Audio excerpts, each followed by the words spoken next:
একটা করুণ মানবিক ঘটনা। দিনাজপুর মেডিকেল কলেজ হাসপাতালের শিশু ওয়ার্ডে এক নবজাতককে রেখে সেই নবজাতকের মা এবং স্বজনরা পালিয়ে গেছে।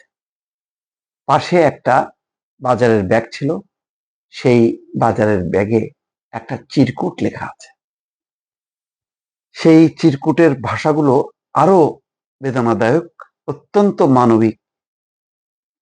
সেটা হচ্ছে যে নবজাতকটি কন্যা শিশু। গতকাল সন্ধ্যা 6টা 40 মিনিটে তাকে হাসপাতালে ভর্তি করা হয়। নবজাতকের কাছে রেখে যাওয়া চিরকুটে লেখা আছে, আমি এক হতভাগিনী, পরিস্থিতির শিকার হয়ে বাচ্চা রেখে গেলাম, দয়া করে কেউ নিয়ে যাবেন। বাচ্চার জন্ম তারিখ 4/11/2025, অর্থাৎ 4 নভেম্বর, মঙ্গলবার। এগুলো সব বাচ্চার ওষুধ।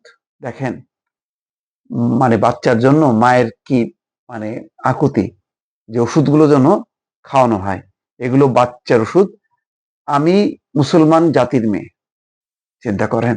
আর কি বলবেন। এখন এই বাচ্চাকে দত্তক নিতে অনেকেই ভিড় করেছেন হাসপাতালে।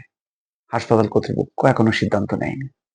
এটা হচ্ছে আমাদের সমাজের একটা নির্মম বাস্তবতার প্রতিচ্ছবি, দর্শক।